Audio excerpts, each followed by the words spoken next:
CASCADEJohnnie Trotman is believed to be Britain's oldest regular flyer. Said, "I fly with an instructor, but I look after everything.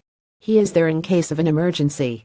I fly about once a month, weather permitting." Mr. Trotman, of Shrewsbury, won the Distinguished Flying Cross twice over, an award given for an act's of valor, courage, or devotion to duty, whilst flying in active operations against the enemy, and subsequently received the Legion d'honneur from the French government for services to France.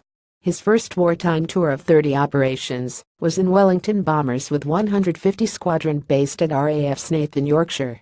He took part in bombing raids on many heavily defended German cities.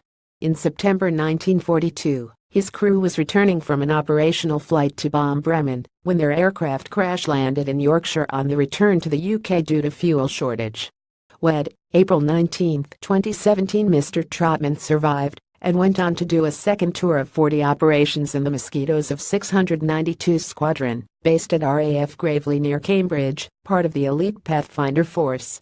He clocked up more than 2,000 flying hours and walked away from 3 crashes. He later worked for cleaning appliance company Hoover for 32 years in the United States and Europe. CASCADEJohnnie Trotman takes off from Sleep Airfield, Shropshire, in the cockpit of a Cessna Fursator. CASCADEJohnnie took part in bombing raids on many heavily defended German cities. "I fly with an instructor, but I look after everything. He is there in case of an emergency. I fly about once a month, weather permitting." Johnnie Trotman, Second World War pilot. 5 years ago, he rewrote his autobiography J for Johnny, which details his daring war exploits, with Telford author Ken Ballantyne. In 2002, Mr. Trotman became a widower and later met Olwen, who was also widowed. He has now reached the finals of the Amplifin Awards for Brave Britons.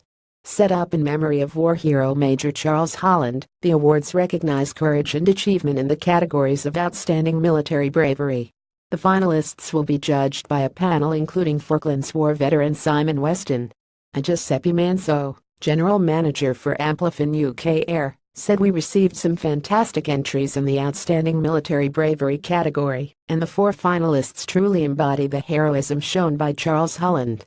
CASCADEJohnnie survived an aircraft crash landing in Yorkshire on the return to the UK due to fuel shortage. Charles Holland was awarded both the MBE and the Military Cross, and received the Bronze Star from the United States government in 1948 for his bravery behind enemy lines during the Second World War.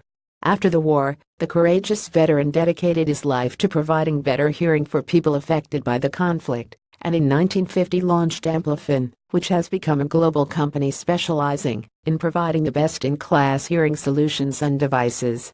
The winners will be announced at a ceremony at the Army and Navy Club in London on 17 October.